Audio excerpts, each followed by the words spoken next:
I'm going to take a moment here and show you the correct, not orientation, but order of parts. This is an E39 shock and Koni shock and Dinan spring. Be a little confusion. Here is the parts diagram of how this is supposed to work, but seeing it in person is actually a lot easier. So once you put the Koni shock, you put the rubber. I'm going to. I just got up, so the words are not going to be correct. We got the spring pad, the rubber spring pad on the bottom. There is a bit of confusion on where the Dinan springs are supposed to go in orientation to the lower perch. So the way this is supposed to work, you kind of index how your old shock and strut assembly is positioned. So here's the deal. So right here, see this lip? This lip is not meant, how it drops down, it's not meant for the spring to go inside of that.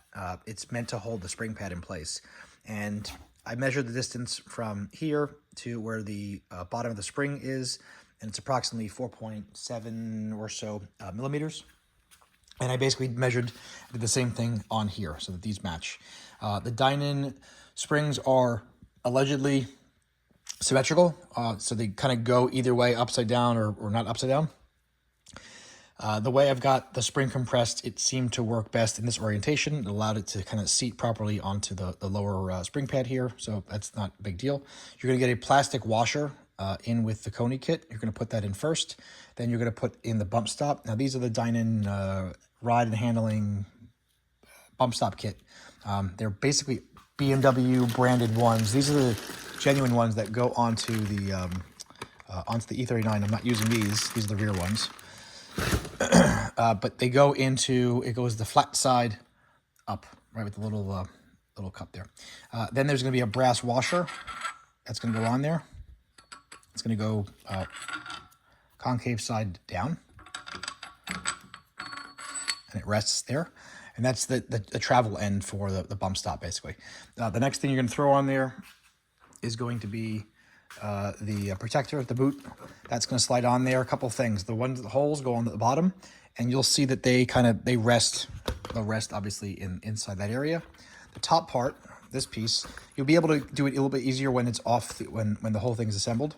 But you slide, this kind of lip here is going to rest on this lip right here. All right, that'll be easy. Then next, put that on there. I'm not going to do it right now. Then you're going to assemble the cage. There's this bearing that goes in. Not that it kind of fits in one spot there. This will go on there. This is where the other part of the spring will rest. Then this goes on top of this. Okay, that fits in there. Then next, you're going to take the lock washer or the split washer from the Koni kit. It's going to kind of get threaded on there. Actually, that's not true.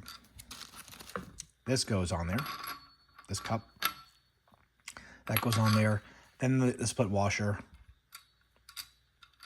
Then you're going to take the new nut that you've got from Koni, the shiny one, and that's going to go on there. And you really got to get the spring compressed, so it gives you the clearance to get the threads on there. And then you're supposed to torque it to a certain spec. What is the number? I don't know.